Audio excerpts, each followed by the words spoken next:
Muy buenos días para todos. Nosotros les vamos a exponer sobre el documento número 22 que está relacionado con el juego en la educación inicial. Nuestro grupo está conformado por Marco David Galeano, Andrés Julián Carreño, Rubí Gabriela Pico, Alejandra Quintero y quien les habla, Tatiana Romero. Bien, primero que todo, como ya sabemos, cuando nosotros escuchamos o nos mencionan la palabra infancia, lo primero que se nos viene a la mente es el juego. ¿Por qué el juego? Porque nosotros sabemos que un niño siempre en esa edad está pensando solo en el juego, ¿sí? Entonces es como algo literalmente imposible nosotros imaginarnos la infancia sin el juego. También se dice que los juegos de crianza son como, o dan nacimiento como a lo que se denomina el juego corporal. El juego corporal son todas esas manifestaciones que se dan con el cuerpo. Y todos esos juegos corporales en la infancia que se dan entre un niño, entre una niña, también entre los agentes educativos, maestro, maestra, son los que le dan como esa identidad, esa confianza y seguridad en un niño. Desde el punto de vista social, se dice que el juego es un reflejo de la cultura y de la sociedad. Y esto se dice porque los niños juegan a lo que ven. Como ya sabemos, los niños son como una esponja, ¿sí? Ellos todo lo que ven lo hacen. Y por esa razón es que el juego es como considerado como una forma de elaboración del mundo y de la formación cultural. Desde el punto de vista personal, con eso me refiero al niño como tal, ¿sí? El juego les permite a ellos como poder expresarse, poder identificarse, descubrir, experimentar. Y los niños les interesa jugar jugando, no haciendo como si jugaran, ¿sí? Porque ellos les gusta como donde ellos tengan que enfrentarse a retos, a desafíos, que demande el juego que estén jugando, ¿sí? Donde ellos tengan que hacerse preguntas, buscar soluciones, crear hipótesis, en fin. El juego también les brinda a ellos como la posibilidad de poder hacerse preguntas, ¿sí? Digamos que nosotros les damos un armatodo, ¿sí? Que tiene muchísimas fichas. Entonces, ¿ellos qué hacen? Ellos de pronto se preguntarán, o lo más probable es que se pregunten, ¿qué puedo hacer yo con esto? ¿Sí? ¿Qué puedo hacer? Entonces ahí es donde el niño empieza como a ser curioso, ¿sí? A buscar como maneras de poder llegar a algo con eso, ¿sí? Entonces a eso es a lo que me refiero, hacerse preguntas con un objeto, ¿sí? Y a partir de esas preguntas como esa que les acabo de decir, es donde ellos pueden desarrollar, como ya les dije, las capacidades de observar, de investigarse, de asombrarse, y todas esas posibilidades que le otorga un juego a ellos, como ya pudieron escuchar, son muy importantes en la primera infancia. Y estos aspectos son como muy relevantes y de vital importancia que nosotros como maestros las tengamos siempre presentes. El juego también se dice que es un lenguaje natural, porque cuando un niño está jugando siempre quiere como expresarse, ¿sí? Siente como esa necesidad de expresar sentimientos, de expresar sus intenciones, de expresar emociones, según la situación. Dado todas esas razones anteriormente mencionadas, ya sabemos que de ninguna manera se debe dejar de lado el juego en la educación inicial. Y como nosotros ya sabemos, como estamos en formación de docentes, hemos tenido que pasar por varios desafíos, ¿sí?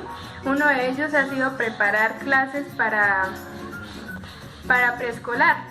Entonces de ahí fue donde conocimos las 4 actividades rectoras, donde también se incluye el juego, que son la literatura, el arte, la exploración del medio y el juego. Al otorgarle como ese lugar al juego en la educación inicial, se le da como un protagonismo al niño, ¿sí? Como ya sabemos, ellos quieren ser como los dueños del juego. Entonces ellos quieren como tomar sus decisiones, quieren como mostrar sus capacidades, llegar a acuerdos, resolver problemas. Bueno, también en la atención integral a la primera infancia se entiende el juego como un derecho, ¿sí? Un derecho que debe ser garantizado y que en todos los entornos, ¿sí? En todos los entornos me refiero en el entorno de la salud, en el entorno educativo, en el hogar y pues también en los espacios públicos. Bien, ya para terminar, como ya lo dije anteriormente, hablar de juego en la educación inicial es hablar de pues promover como la autonomía, de reconocer la iniciativa y la curiosidad en el niño. Buenos días, mi nombre es Ruby Gabriela Pico Pico, soy estudiante del programa de formación complementaria tercer semestre y hoy les voy a hablar sobre el juego en la educación inicial. Bueno, para empezar voy a complementarlo mi compañera Tatiana, que habló sobre las perspectivas del juego o las teorías desde donde se toma el juego. La primera fue la sociocultural, la segunda fueron las manifestaciones humanas, la tercera fue desde el enfoque psicológico y por último el enfoque educativo. El enfoque educativo se divide en dos, que es la escuela activa y el juego-trabajo. La escuela activa se da desde tres perspectivas. La primera es la de Crowley y Monchamp y la segunda es la de María Montessori. La de Crowley y Monchamp habla sobre manipular es aprender, lo que quiere decir que si el niño interactúa con las cosas o interactúa con el juego, pues obviamente va a aprender mejor. La tercera, que es la de María Montessori, ella nos dice que si el niño juega a diversas cosas para buscar sus aprendizajes, va a obtener una gama de habilidades o pues va a desarrollar ciertas habilidades. El juego y trabajo, sí, que es la segunda perspectiva, se da desde tres enfoques. La primera perspectiva es la de Freire y la segunda es la de Sarlé. La de Freire nos dice que toma el trabajo como una tarea establecida para llegar a un fin, ¿sí? Es decir, o sea, toma el juego como una actividad placentera, pero al mismo tiempo con ese juego quiere llegar a un fin o a un conocimiento. Y él nos dice que ese conocimiento es un elemento constitutivo. La segunda, que es la de Sarlé, nos dice que, o pues como conclusión final ya de esta etapa, que es sobre la educación, nos dice que se maneja desde un juego controlado y un juego que es abandonado. El juego controlado lo menciona Abad, que es que el docente le da los diferentes tipos de juegos o le da al estudiante con qué es lo que quiere que trabaje. Y el juego abandonado, que es que le dejan al estudiante que él interactúe solo con sus juegos y pues dependiendo de eso, pues obviamente él va a obtener sus resultados. Pero hay que tener en cuenta que no siempre se puede dejar solo al estudiante para que interactúe, o sea, no siempre todo tiene que darse con juegos, porque hay algunas cosas que los niños ya saben, entonces pues es irrelevante jugar nuevamente para adquirir algo que ya saben. Bueno, la puesta en marcha sí, del juego o de esta escena del juego tiene que ver con un capítulo importante que es el de los protagonistas, o sea, los niños, el cómo interpretan su papel de jugadores. Entonces los niños, les voy a explicar cómo juegan los niños, ¿sí? Los niños juegan con su cuerpo, juegan explorando, juegan imitando y simbolizando, juegan construyendo y juegan desde la tradición. La puesta en escena del juego tiene que ver con que el docente sabe desde y sobre la infancia, ¿sí? Lo cual tiene que recuperarlo, pero al mismo tiempo tiene que recontextualizarlo. Del mismo modo nos dice que si el docente logra eso, va a potenciar un desarrollo significativo en los niños.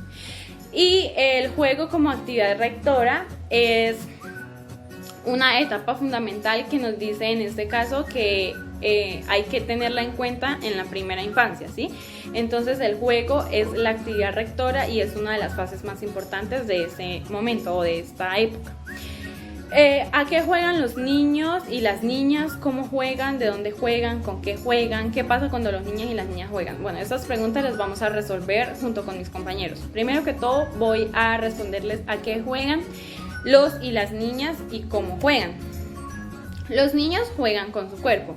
Bueno, cuando los niños son bebés, ellos empiezan a hacer gestos con su boca, con sus ojos, con su rostro, con su cuerpo, ¿sí? Entonces cada gesto o cada movimiento que él hace implica que él ya domina lo que sabe o entiende que está en un contexto donde los demás lo van a comprender, ¿sí? Y donde los demás también tienen que ver cómo lo comprenden y pues obviamente él tiene que comprender a los demás. Reconocer la expresividad de los niños es muy importante tanto en el contexto social como cultural e histórico. Del mismo modo, el juego y el movimiento en este caso tienen una relación estrecha y que es muy importante y fundamental para ellos. Esos juegos y esos movimientos llevan a unos retos motores, lo cual les produce a ellos placer. A los niños les produce placer el ver que se pueden mover, que pueden estirar, que se pueden expresar, que los demás los comprenden y se sienten dentro de un mundo, dentro de una sociedad como la nuestra. Otra de las cosas es que ellos juegan explorando, ¿sí? Entonces la exploración quiere decir que ellos buscan objetos para obtener unos resultados o buscan objetos para entender conceptos, ¿sí? Y lo hacen desde dos perspectivas, la de Brunner y la de Garben. La de Garben quiere decir que los niños explorando con los objetos van a obtener conceptos más maduros. Y desde Brunner quiere decir que el juego en este caso tiene tres etapas, que es la exploración, el explorarse a uno mismo y la invención de un objeto. Del mismo modo, en este caso hay que hacer un acompañamiento que es fundamental, donde los docentes deben preguntar a los niños por cada una de las cosas que realizan y si el docente no hace eso, pues es peligroso a que el niño no vuelva a explorar. Otra de las cosas fundamentales es que los niños jueguen imitando y simbolizando. Esa perspectiva se da desde Vygotsky, ¿sí? Entonces, ¿qué quiere decir? Que los niños observan los fenómenos de la vida, entonces empiezan a imitar con lo que ellos ven y con los objetos que tienen a su alrededor. Eso les va a producir un placer y quiere decir que van a resignificar los conceptos que ellos tienen, lo cual los lleva a reinventar cosas y a elaborar conceptos que ellos aún no comprendían, pero que ya con esa imitación y esa simbolización, por ejemplo, que ellos imiten a un panadero, entonces que ellos amasen sus juguetes y eso ya los quiere decir que eso es lo que hace un panadero. Del mismo modo juegan construyendo. Esto tiene una estrecha relación con el juego simbólico, que fue lo que les mencioné anteriormente. Y esto los lleva a una resolución de problemas, donde ellos tienen que tener en cuenta que hay que compartir, hay que llegar a acuerdos, hay que respetar la producción de los demás y enriquecerse con la de ellos, ¿sí? Del mismo modo, para esta construcción se tienen que llevar diversas etapas. Primero, que ellos manipulan y planean con sus objetos lo que van a hacer. Después, ellos combinan y nominan esas construcciones que ya tienen, ¿sí? Por último, ellos juegan desde la tradición. ¿Qué quiere decir jugar desde la tradición? Esto quiere decir que ellos juegan con cosas que ya venían de su pasado, con objetos o con rondas que ya venían desde su cultura y que obviamente se ve inmersa en esta sociedad como la nuestra. Tienen una estrecha relación con los juegos corporales porque cuando se habla de rondas se habla de jugar con el cuerpo, ¿sí? Y del mismo modo tiene una relación directa con ellos mismos. Aquí Marta Glanzer nos dice que esa relación étnica, que esa relación de la cultura, esos objetos y esas rondas, esos juegos que vienen desde nuestra tradición van a tener unas características étnicas y unas características sociales, lo cual nos lleva a una riqueza simbólica porque son símbolos o son cosas importantes de nuestra cultura. Del mismo modo hay que entender que no es lo mismo los juegos de la región andina o los juegos de la región pacífica, o sea, cada región tiene diferentes simbolizaciones y diferentes juegos que es muy importante para nosotros entenderlo. Espero me hayan entendido. A continuación les va a hablar mi compañera Yurley. Gracias. Bueno, yo les voy a hablar sobre juegan construyendo la regla.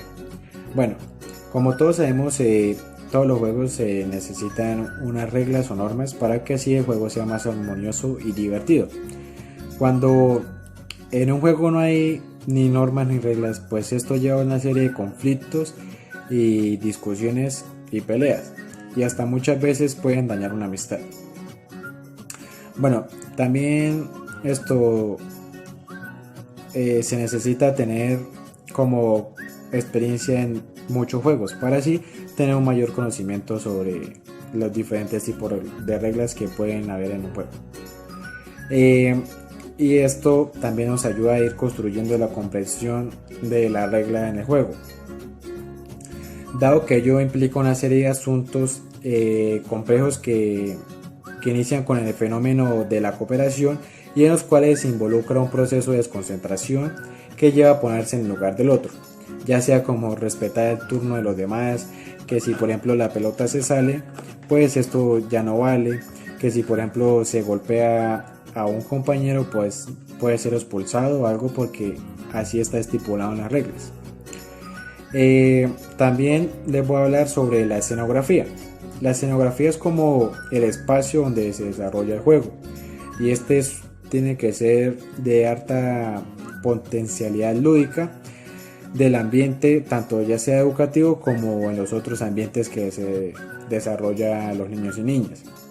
Debe ser un espacio seguro y accesible, un lugar que no tenga una estructura rígida y que permita la transformación del mobiliario para convertir, o sea, por ejemplo, una caja en un carro o en un bus, o en lo que podamos imaginarnos con la caja. Por ejemplo, si tenemos una zona vacía, esto la podemos transformar, no sé, con juegos de líneas, que crear un laberinto, o sea, así como la transformación de algo, y llevarlo a un juego con nuestra imaginación. Y pues el espacio en el que se desarrolla el juego pues debe ser un espacio muy armonioso y saludable para todos. También voy a hablar sobre la utilería de objetos, enseres y accesorios. El principal rasgo que debe mantenerse a la hora de seleccionar estos objetos es el potencial lúdico que tiene cada uno de ellos. Esto es un objeto que abra el campo de un juego, que abra el campo de entradas múltiples, ¿sí? Que por ejemplo que permita la creación de situaciones lúdicas. En este sentido, los objetos lúdicos se convierten en mediadores afectivos, como con los que las niñas y los niños pueden expresar todas sus emociones y sentimientos. Como les decía, es el transformar cualquier cosa que para nosotros nos parece que no sirve, la podemos transformar en algo que nos divierta o nos ayude para desaburrirnos o algo así. Bueno, ahora bien, si queremos generar una cultura de respeto y que se reconozca la importancia del juego, pues es importante como tener una tradición, pero para esto necesitamos involucrar a la familia y la comunidad, para que así podamos como tener un registro o sí, como unas evidencias de un juego. Por ejemplo, cuando jugamos al escondite, esto es un juego como tradicional de todo mundo. Entonces esto lo que tenemos es como tomar evidencias para que más personas conozcan de este juego y así este juego nunca se acabe, que sea una tradición por siempre. Y así con varios juegos como la lleva, como el Jervis Tie, así juegos así, para que así siempre estén presentes durante muchas generaciones. Buenos días, queridos compañeros, mi nombre es Yurley Alejandra Quintero Méndez y el día de hoy les voy a hablar sobre los escenógrafos y escenógrafos, que son las actividades de escucha y acompañamiento. Bueno, este es el papel que tiene la maestra, el maestro y el agente educativo en el juego de la educación inicial. Tal vez sería pertinente preguntarse antes de nada si el adulto juega y en qué medida tiene ese espíritu lúdico que le permite conectarse con las niñas y los niños, comprender su juego sin interrumpirlo y sin ser indiferente a él. Es decir, ¿cómo puede ser una compañera o un compañero de juego? Bueno, con base en ello se desatan 5 principios que contribuyen a ese rol de acompañamiento, que son los siguientes. Primero, el acompañamiento desde el ser corporal. Las interacciones en el juego se relacionan con el placer que produce estar con otros, comunicarse con ellos, interpretar sus gustos, intereses, necesidades y expectativas. No obstante, para que esa comunicación realmente sea efectiva, oportuna y pertinente, es importante la empatía y el conocimiento, y el lazo efectivo que se haya construido entre las personas que interactúen en el juego. El acompañamiento del adulto desde su ser corporal es fundamental para potenciar y enriquecer los momentos de juego de los niños y los niños. La implicación corporal que se establece entre el adulto y las niñas y los niños en sus primeros años desencadenan diálogos que posibilitan la construcción de diferentes juegos. Segundo, el acompañamiento por medio de la observación. El acompañamiento de la maestra, del maestro y del agente educativo dentro del juego se reconoce que hay varias maneras de hacerlo. El acompañamiento del juego desde la observación participante es una de las maneras ideales de acercarse a la complejidad del mundo infantil, a su contexto sociocultural, sus intereses, sus expectativas generales. Se tiene la creencia que si no se interactúa en el juego desde una concepción del hacer con la niña o el niño, no se puede desarrollar otro acompañamiento. Y resulta que sí, la observación con cierta rigurosidad permite a la maestra y al maestro y a los agentes educativos reconocer el momento preciso para interactuar, para proponer o para mantenerse a la distancia. La observación es la condición de posibilidades que se tiene para diseñar experiencias y ambientes que provoquen el juego, en donde la niña y el niño encuentren su lugar, de manera que también se puedan ser protagonistas y dejar su huella en el ambiente que ha sido diseñado por la maestra, el maestro y el agente educativo. Es importante destacar que la presencia del adulto es fundamental para el juego, en tanto da la seguridad que la niña y el niño necesitan para entrar en ese mundo imprevisto y lleno de desafíos constituye. Tercero, el acompañamiento a través de la interacción. El juego puede ser potenciado por el adulto, ya sea por iniciativa propia, a través de las experiencias especialmente diseñadas, o porque retroalimenta el juego espontáneo de las niñas y los niños. El acompañamiento por medio de la interacción tiene una gran carga afectiva que se evidencia en el contacto físico. El respeto hacia cada niño y cada niño y sus juegos es una de las bases para comprender los esfuerzos que realiza para entender el mundo en el que se está inmerso. Los juegos de escondite o de persecución, por ejemplo, se convierten en unas acciones simbólicas en las que tanto las maestras, los maestros y los agentes educativos como las niñas y los niños cumplen papeles complementarios, como el ser perseguido y perseguir, los cuales se van consolidando en el transcurso del juego. Cuarto, el acompañamiento desde una interacción específica. El juego tiene una interacción que busca encauzar las propuestas de las niñas y los niños. Asimismo, tiene que ver con la observación, la exploración, la construcción de estrategias y la transformación de objetos y espacios. El juego se debe pensar desde sus propias características para respetar su carácter autotélico. Es decir, que la finalidad del juego está en el proceso mismo del juego. Dicho de otro modo, la finalidad del juego es jugar, sin caer en objetivos que conlleven a la instrumentalización del mismo, como por ejemplo el juego para hacer clasificación o para alcanzar habilidades y destrezas motrices. Si bien es cierto que no se puede negar que dentro del juego se consolidan estos aprendizajes, no son su finalidad. Más bien contribuyen a enfrentar el reto del mismo juego. La planeación de las experiencias y momentos para promover el juego debe ser flexible y acorde con las necesidades e intereses de las niñas y los niños.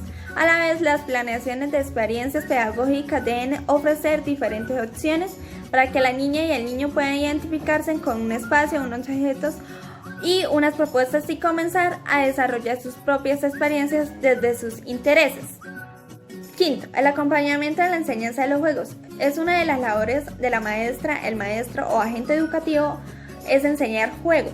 Se refiere al juego como contenido a enseñar y específicamente a los que no surgen espontáneamente, como los juegos tradicionales o determinados, juegos de reglas que las niñas y los niños no conocen y los adultos poseen en su cultura. Un factor que se relaciona directamente con el rol del adulto es el del tiempo y de los momentos para jugar. En la expectativa que se está desarrollando el juego no puede estar limitado a un momento específico dentro de la rutina diaria, sino que hace parte integral de la vivencia de la niña y del niño. Por lo tanto, hay que darle tiempo al juego. También deben respetar particularidades de cada niño y niño, ya que todos tienen diferentes ritmos para entrar en el juego y para desarrollarlo. Muy buenos días, mi nombre es Marco David Galeano Carreño y el día de hoy les voy a explicar qué es luces, cámara y acción pedagógica en el juego. Dice, a continuación se sugieren algunas propuestas pedagógicas para promover experiencias en torno al juego. Estas no son solo insinuaciones que buscan que las maestras y los maestros y los agentes educativos desplieguen toda su capacidad de invención, teniendo en cuenta los intereses de los niños y las niñas, así como sus saberes y experiencias para ponerlas en práctica de acuerdo con las características propias de los diferentes contextos y culturas. Dentro de eso también nos podemos encontrar como una parte muy importante del juego sensorial a la imitación. Este momento se caracteriza por tener al cuerpo como protagonista de la acción lúdica. La niña y el niño, a través del movimiento y los sentidos, entran en contacto consigo mismo y del que se les rodea. Esta vivencia corporal da paso a la imitación, a la que se ejecuta una acción que produce algo de manera requerida. Por ejemplo, simulan que están durmiendo. Dentro de eso también nos podemos dar cuenta que se encuentra que el primer trimestre de vida, los juegos que más les agradan a los bebés son aquellos que involucran sus sentidos. Uno de estos juegos son los juegos con objetos sonoros como sonajeros, maracas o objetos sencillos y variados. Juegos con texturas como guantes, telas, cepillos, plumas. Juegos con objetos que están suspendidos. Juegos con acercarse, alejarse con el cuerpo, juegos de mecerse o acunarse en los brazos. A continuación son los juegos sonoros. Estos ya no son solo propuestas por el adulto, sino que es la misma niña o niño quien inicia su proceso de agarre de las cosas, quien tiene la iniciativa de mover los objetos y experimentar los diferentes sonidos para compartirlos con quienes le acompañan también, en la medida que los bebés se hacen más dueños de su cuerpo y realizan actividades como juegos con las manos y los dedos, juegos de agarre de diferentes superficies, juegos de balanceo en hamacas, juegos que involucran movimientos hacia adelante y hacia atrás, hacia un lado y hacia el otro. Cuando la niña y el niño se sienten en el cambio de postura, hace que vean el mundo de manera diferente.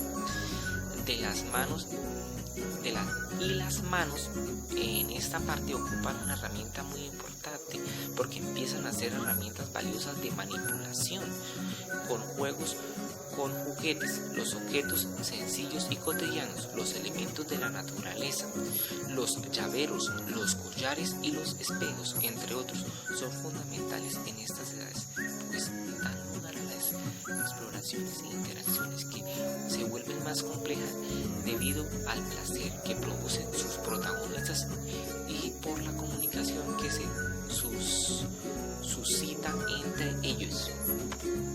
Algo muy importante, que en esta parte hay unos juegos que se llaman juegos con el agua. Este juego es muy importante en esta edad. Juego de introducir y sacar objetos de una canasta y de traspasar de un recipiente a otro. Juegos de apilar bloques de madera o de plástico.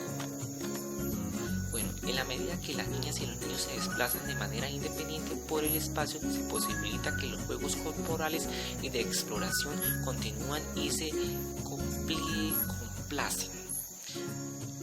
En los juegos de construcción hay nuevas conquistas motoras. Las niñas y los niños hacen trenes y torres, encajan fichas y recipientes con orificios y ensartan los arcos en diferentes tamaños en base de diferentes dimensiones. De la imitación a la simbolización. Ese es un paso que se ve en estas edades. Alrededor de los años aparecen los juegos simbólicos en los que se evocan acciones y personajes que no están presentes en el momento. En este tipo de juego permite resignificar los objetos y darles un uso diferente. Por ejemplo, una caja que convencionalmente nosotros la utilizamos para guardar objetos. En el juego puede convertirse en una casa para las muñecas. A un palo de escoba puede convertirse en una herramienta agrícola. De la simbolización a los roles más estructurados. En el juego de roles asume el papel de otro. Las niñas y los niños se sienten un gran placer al representar, al actuar como otro, al hacer creer al compañero de juego que el papel asumido es caracterizado de manera fiel a la realidad. Se puede organizar el ambiente y disponer los materiales por rincones según los roles y situaciones que se quieran representar. Entonces también por último encontramos de los roles a las reglas. A medida que los niños y las niñas crecen, al juego de roles se va haciendo mucho más complejo, así como la estructuración de las secuencias en el juego. Los diálogos son más organizados, los escenarios que inventan para jugar tienen más detalles y los ajustes son mayores a su interpretación, lectura y lecturas sobre la realidad. Este fue el tema por hoy. Esta era la famosa luces, cámara y acción pedagógica